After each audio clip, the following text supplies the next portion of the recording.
Saludos a todos, les habla Ana Beatriz de Cita Divina y ya vamos llegando al final de la serie Salí de Babilonia. Y como mencioné al principio, Babilonia tiene muchas ramas y el énfasis que yo quería darle era en la parte religiosa, pero para cerrar el estudio también haré mención del aspecto político y económico. Y así cerramos esta serie muy pronto. Y en este episodio hablaré sobre la rama política que se va a manifestar en los últimos tiempos como el gobierno mundial del anticristo, pero no olvidemos cuáles son las raíces. Y ya hemos visto que el origen de Babilonia se remonta hasta Génesis con Nimrod, quien fue el primer rey en tener ambiciones dictatoriales y creó el primer imperio. Pero no solo eso, sino que construyó la Torre de Babel, que representa al hombre rebelándose en contra de Dios, lo cual es la esencia del espíritu de Babilonia. Y este espíritu de Babilonia también está conectado con el anticristo. Y el apóstol Pablo lo llama hombre de pecado, hijo de perdición, al anticristo, y también lo describe así en 2 Tesalonicenses. Dice, al anticristo, dice, el cual se opone y se levanta contra todo lo que se llama Dios o es objeto de culto, tanto que se siente en el templo de Dios como Dios, haciéndose pasar por Dios. El espíritu del anticristo ha existido desde Babel y se ha manifestado a lo largo de la historia. Y si vemos para atrás, nos vamos a dar cuenta que cada cierto tiempo van surgiendo líderes que quieren conquistar y controlar el mundo. Y entre ellos podemos reconocer a Sennacherib de Asiria, a Nabucodonosor de Babilonia, Alejandro el Magno de Macedonia, Antíoco Epífanes de Siria, algunos Césares de Roma y más recientemente Carlomagno, también está Napoleón y Hitler. Y tal vez podríamos considerarlos como aprendices de anticristo o simulacros. Son sombras de lo que va a ser el anticristo, tal vez intentos, ¿verdad? Porque quiero que vayamos ahora a algo que dijo el apóstol Juan, hablando del espíritu del anticristo, y él dijo que este espíritu del anticristo ha estado presente desde hace mucho tiempo. En 1 Juan 4, versículo 3 dice, y este es el espíritu del anticristo, el cual vosotros habéis oído que viene y que ahora ya está en el mundo. Cuando Juan dijo esto, era el siglo I, hace básicamente 2000 años. Pero ya hemos visto que viene de mucho atrás, yéndonos hasta Babilonia y hasta Babel. Y esto nos hace suponer que si no se ha manifestado aún el anticristo es porque algo lo detiene. Y eso es precisamente lo que dice Pablo. En 2 Tesalonicenses 2 dice, y ahora vosotros sabéis lo que lo detiene, a fin de que a su tiempo, a su debido tiempo, se manifieste. Qué interesante, va a haber un debido tiempo para el anticristo. Y ese tiempo solo Dios lo sabe. Solo Él va a decir, tal vez el diablo ha estado intentando sacar al anticristo desde hace tiempo, pero Dios lo detiene. Pero cuando llegue el momento, Dios permitirá que se manifieste, pero solo será por un corto tiempo. Y en ese tiempo, Apocalipsis dice que el anticristo va a establecer un gobierno mundial con el apoyo de 10 reyes. Y en Apocalipsis 17 dice que por 1 hora recibirán autoridad como reyes juntamente con la bestia, refiriéndose a los 10 reyes que van a actuar con el anticristo en el gobierno mundial. Y en el siguiente versículo dice lo siguiente, dice, estos tienen un mismo propósito y entregarán su poder y su autoridad a la bestia. Este punto es importante porque dice que los 10 reyes tienen un mismo propósito. Literalmente dice una misma mente, una misma opinión. Y esto también trae ecos de Babel, porque la Biblia describe que en ese tiempo la gente hablaba lo mismo. Y no solo se refiere a hablar el mismo idioma, sino a pensar lo mismo. Y esto está en Génesis 11:1. Dice, toda la tierra hablaba la misma lengua y las mismas palabras. Palabra en hebreo es dabar, que también significa cosa. O sea que todos hablaban la misma lengua, pero también las mismas cosas. Tenían una misma mentalidad.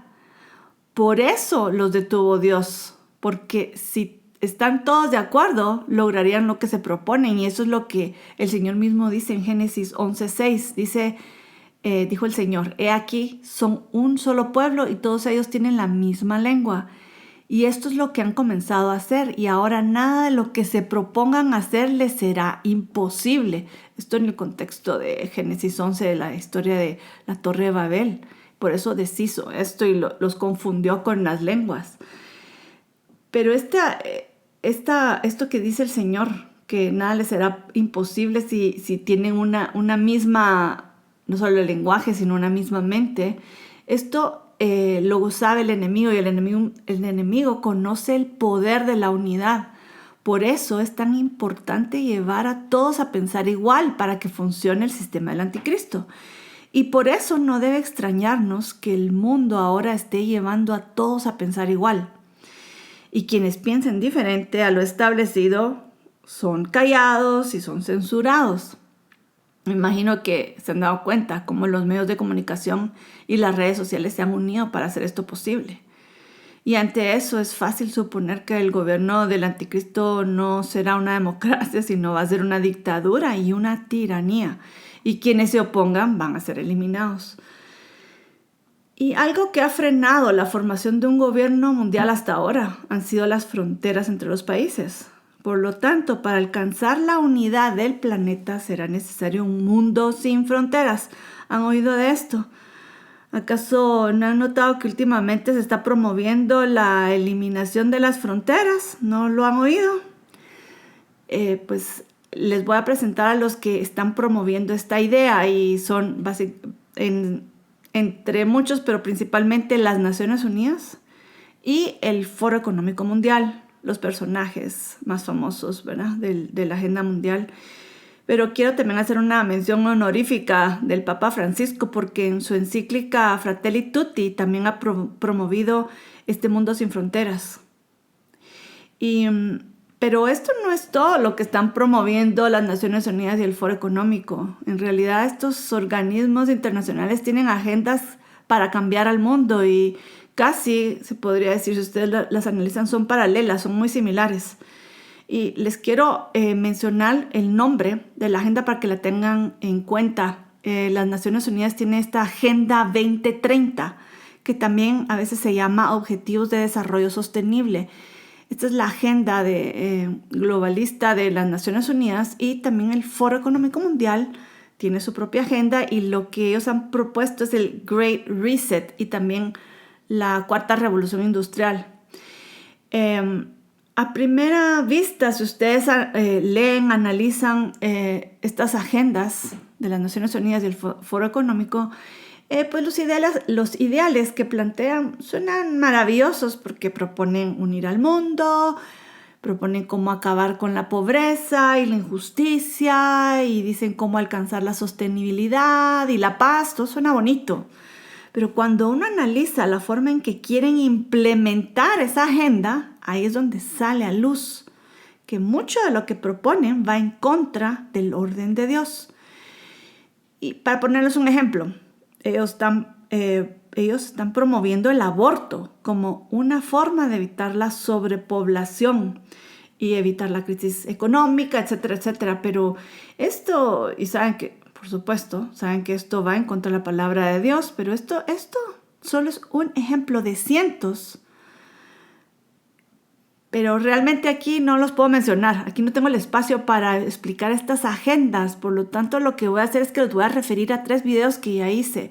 Cada uno de estas agendas, que la hice como parte de la serie Revelación. Una es la Agenda Global Great Reset, que es Revelación 8. También está la Agenda 2030, y esto, debo decir que este último video me lo quitaron de YouTube por censura, pero porque mencioné la vacuna, pero no lo van a encontrar en YouTube, pero sí lo pueden encontrar en Spotify, en podcast o en Spreaker. Les voy a poner los enlaces en la descripción del video. Ahí todavía pueden accesar al audio en estos sitios, ¿verdad? En el canal Cita Divina del show Estudio Biblia.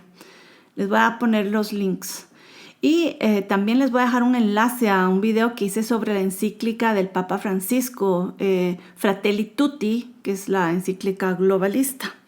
Y ahí van a poder entender y ver ejemplos de lo que les estoy mencionando ahorita en torno a la agenda globalista, cómo estas agendas van preparando el camino para el gobierno del anticristo, ¿verdad?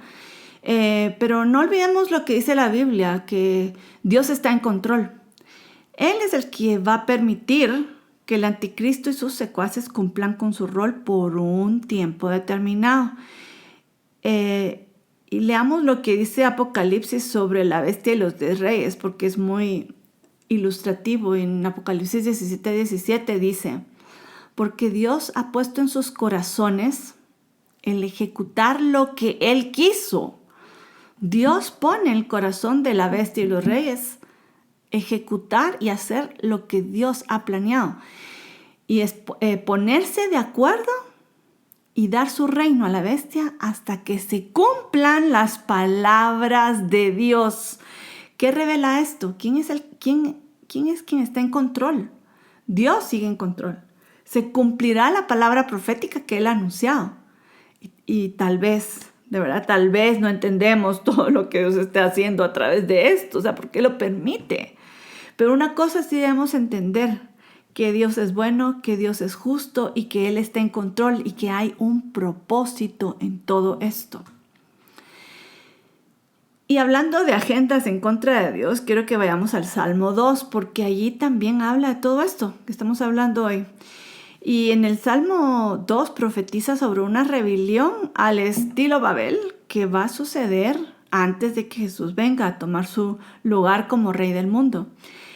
Y voy a leer la versión de las Américas porque usa unas palabras muy ilustrativas, y si saben ustedes, en la Reina Valera les va a llamar la atención lo que dice en los primeros versículos del Salmo 2.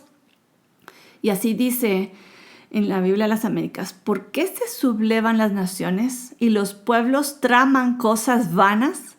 Se levantan los reyes de la tierra y los gobernantes traman unidos contra el Señor, contra su ungido, diciendo: rompamos sus cadenas y echemos de nosotros sus cuerdas. Al ver estas palabras es como que si estuviéramos leyendo Génesis 11, pero también Apocalipsis, porque los reyes de la tierra van a conspirar para rebelarse en contra de Dios, ya que quieren implementar su propia agenda. Pero a esta rebelión, a esta sublevación en contra de Dios, ¿cómo va a reaccionar Dios? Bueno, el Salmo dice lo siguiente en el versículo 4 y 5. Dice: el que mora en los cielos se reirá. El Señor se burlará de ellos. Luego hablará a ellos en su furor y los turbará con su ira. El plan del hombre es rebelarse contra Dios. El plan de Satanás es someter a los hombres para que lo adoren. Pero ¿cuál es el plan de Dios? Bueno, su plan divino es restaurar el mundo y poner a Jesús como rey sobre toda la tierra, como siempre debió ser. Y esto es lo que dice en los últimos versículos del Salmo 2, que dice: pero yo he puesto mi rey sobre Sión, mi santo monte. Yo publicaré el decreto. Jehová me ha dicho: mi hijo eres tú. Yo te engendré hoy. Pídeme y te daré por herencia las naciones y como posesión tuya los confines de la tierra. Claramente está hablando de Jesús acá. Y el hombre está pensando hacer un gran reseteo para programar el mundo a su estilo. Pero esto no es una idea original, pues Dios ya tenía planeado un reset desde el principio. Y en Hechos habla del día de la restauración de todas las cosas, acerca de lo cual Dios habló por boca de sus santos profetas desde tiempos antiguos.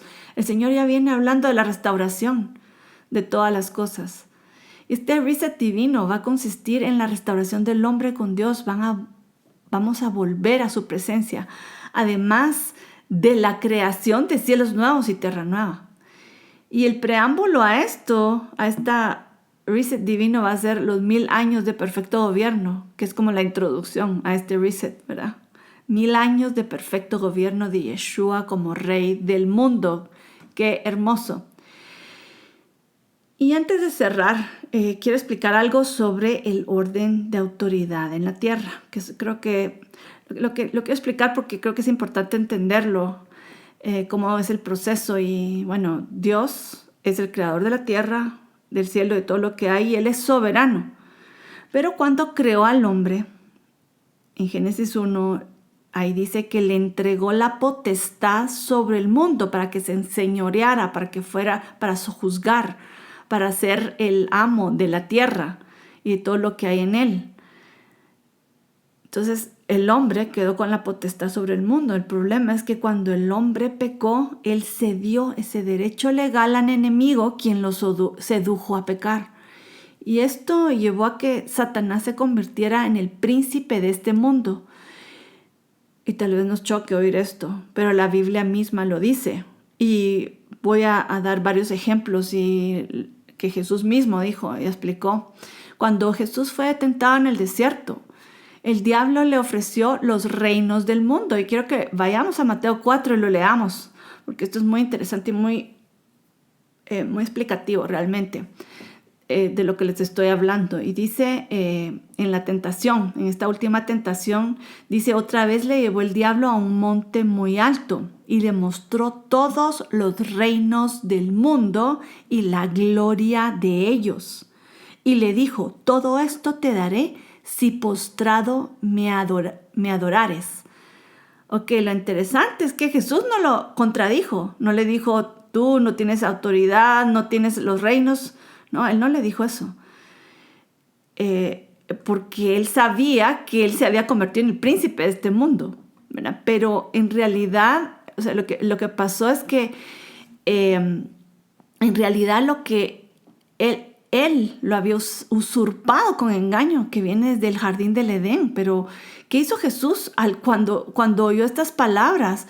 Cuando le mostró los reinos del mundo y le dijo: adórame y te los voy a dar. ¿Cuál fue la respuesta de Jesús? No dijo: eres un mentiroso, sino que le dijo esto: vete, Satanás, porque escrito está: al Señor tu Dios adorarás y a Él solo servirás. Y después dice: el diablo entonces le dejó y aquí vinieron ángeles y le servían. Esto es muy interesante porque Jesús no le dijo que lo que estaba diciendo era mentira. Él sabía que él podría darle los reinos si lo adorara, pero él rechazó eso al decir: solo a Dios adoraré. Y esto se confirma unos capítulos después, más bien dicho, al final casi de la vida del Señor, un tiempo después, cuando Jesús anunció su muerte a los discípulos, ya tal vez a horas de morir. Jesús les dijo lo siguiente, o sea, él se estaba preparando para morir y les dijo a los discípulos en Juan 12, dice: ahora es el juicio de este mundo. Ahora el príncipe de este mundo será echado fuera. ¿A qué príncipe de este mundo se está refiriendo? A Satanás. Pero la muerte, que es la que venía anunciando los discípulos, es la que va a vencer a Satanás. Porque cuando Jesús murió, Satanás fue vencido en la cruz del Calvario. Y Jesús vino a quitarle ese derecho legal que el hombre le cedió al haber pecado. Y con ese sacrificio perfecto se abrió la posibilidad de salvación y redención del mundo, tal como dice Juan. En el famoso versículo dice: porque de tal manera amó Dios al mundo que ha dado a su Hijo unigénito, para que todo aquel que cree en Él no se pierda, mas tenga vida eterna. La pregunta es: ¿aceptarán los hombres esta redención o seguirán escogiendo el mal? Esta es la pregunta que todos tendremos que responder con la siguiente consecuencia, porque en unos versículos adelante, Juan 3 dice: el que en Él cree no es condenado. Pero el que no cree ya ha sido condenado porque no ha creído en el nombre del unigénito Hijo de Dios. Y lo que estamos viviendo ahora es un choque de reinos. El reino de Dios está a punto de bajar a la tierra, pero los hombres están reaccionando y quieren afirmar el reino de este mundo, el gobierno del mundo, que se va a manifestar en los últimos tiempos como el gobierno del anticristo. Y este es el tiempo de la decisión más importante que el ser humano tendrá en la historia. Vamos a tener que tomar la decisión de unirnos al reino de Dios o aliarnos al gobierno del anticristo. La pregunta es, ¿a qué agenda nos aliaremos? Ya sabemos quién va a ganar al final, pero ¿con quién vas a aliarte tú? Y con esta pregunta cierro este episodio y espero verles en la próxima oportunidad y pues ya estamos cerca del final de esta serie, así que me despido de ustedes y les deseo bendiciones a todos. Hasta la próxima.